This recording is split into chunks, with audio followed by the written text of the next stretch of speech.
저출생과 고령화로 우리보다 먼저 인구 절벽을 겪은 나라.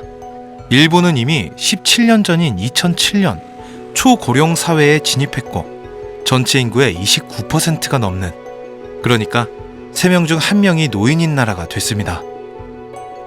일본은 저출생으로 인한 국가 재정 악화를 어떻게 극복하고 있을까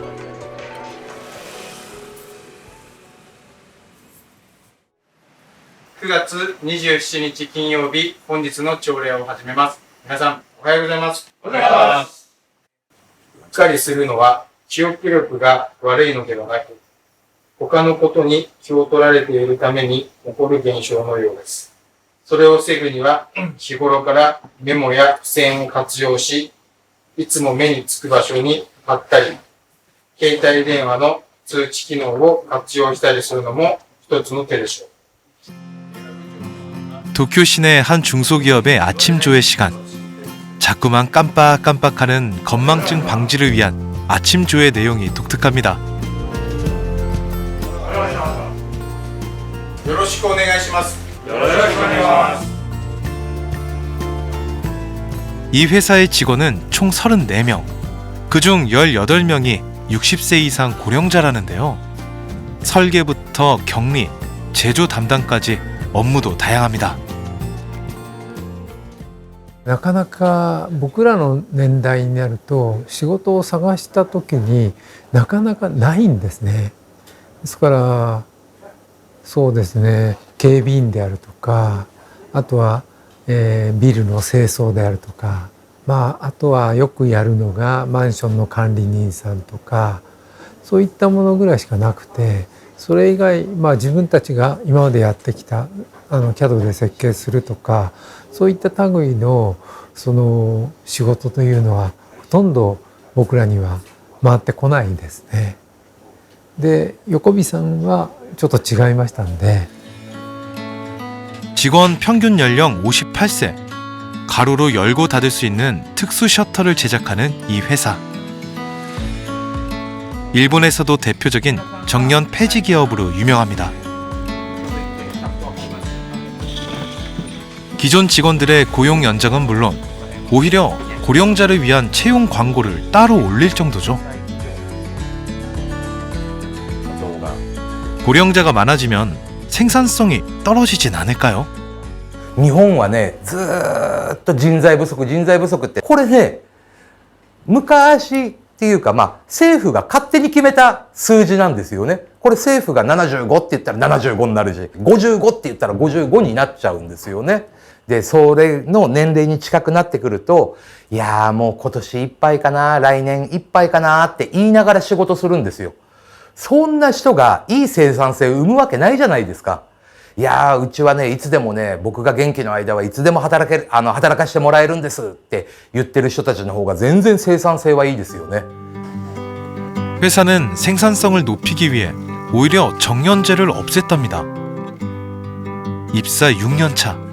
이 회사의 최고령 직원을 만났습니다. 名前は金井信春。年は、82です。当社シャッターの設置業務なんで、シャッターの設計をしてます。はい、この会社はフレックスタイムをしてるんで自由なんですね。週4日水曜日だけ休みにして、月火と木金で週4日で、業務してます。 나이가 많은 직원들을 배려하기 위해 난간, 바닥 등 많은 시설들을 바꿨다는데요.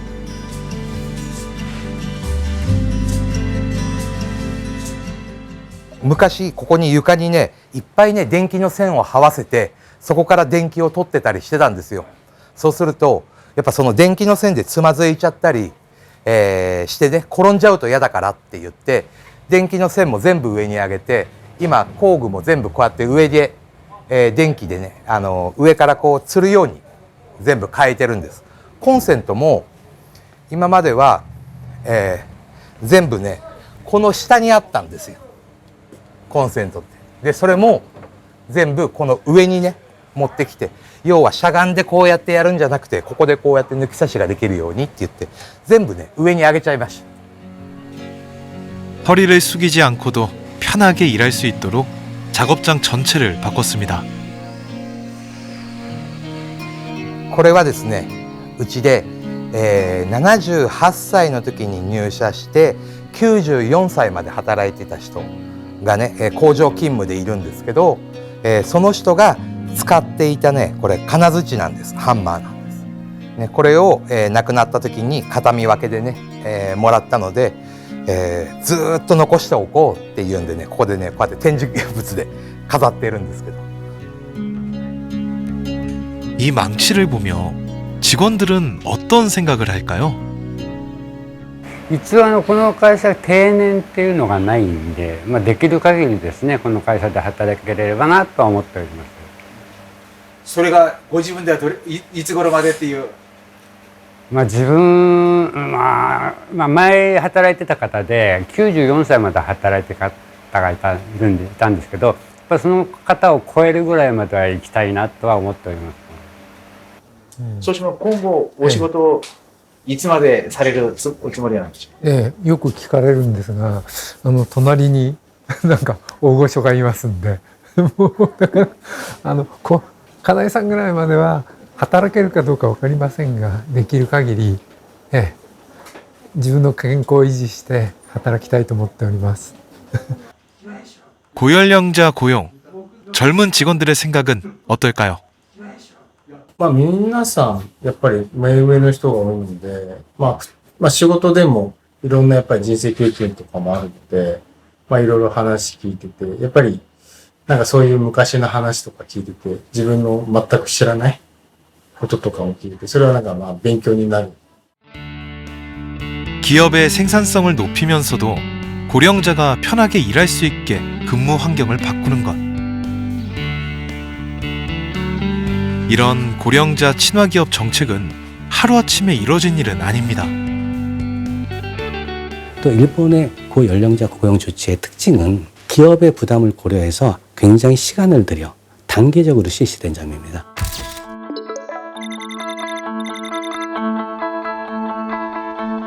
그러니까 이 제도를 실시하기까지 대략 13년 정도 걸렸단 말이죠. 이렇게 단계적으로 실시하지만 기업이 부담을 가지지 않고 대부분 99.9%의 기업이 고연령자 고용 안정화 조치를 실시를 하고 있는 거죠. 일본은 일찍이 2006년 4월 고령자 고용 안정법을 실시했습니다. 법 개정에 따라 사업자는 65세까지 정년을 연장하거나 퇴직 후 새로운 계약 조건으로 계속 고용을 선택하거나 정년을 아예 폐지하는 것. 세 가지 중 어느 하나의 조치를 선택해야만 했죠. 법 시행 초반에는 80%가 넘는 기업들이 인건비 부담을 줄이기 위해 계속 고용 제도를 선택했습니다. 하지만 시간이 지나자 자연스럽게 정년 연장이나 정년 폐지를 선택하는 기업들이 늘어나게 됐죠. 2007년에 약 1000만 명 정도가 60세 이상 고연령자분들이 조동시행에 참가를 했었는데 2023년에는 약 1,500만 명까지 증가를 하게 됩니다. 그러니까 일하는 인원이 1.5배 증가를 했죠. 그러면서 그 사회보험료에 대한 납부액이 7조 엔에서 14조 엔까지 2배 증가하는 효과가 발생을 했죠. 그만큼 현역 세대가 부담을 해야 되는 그런 사회보험료, 세금의 부담이 줄어들게 됐겠죠. 실제로 고령자 고용 안정법을 시행 후 연금을 내는 60세 이상 고령자의 비율이 16년 만에 크게 증가했는데요. 경제 활동에 참가하는 노인들의 비율이 높아졌다는 결과입니다.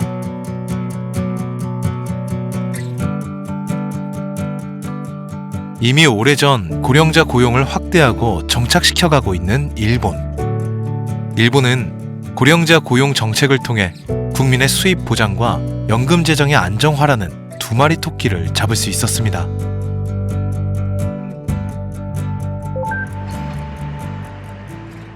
우리나라에도 이런 움직임이 없는 것은 아닙니다.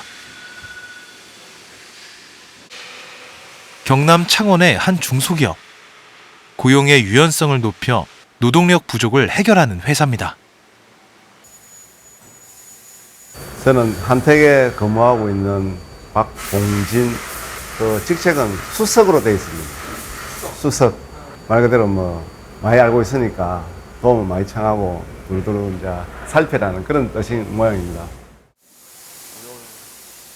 원래 같으면 정년으로 퇴직했어야 할 나이.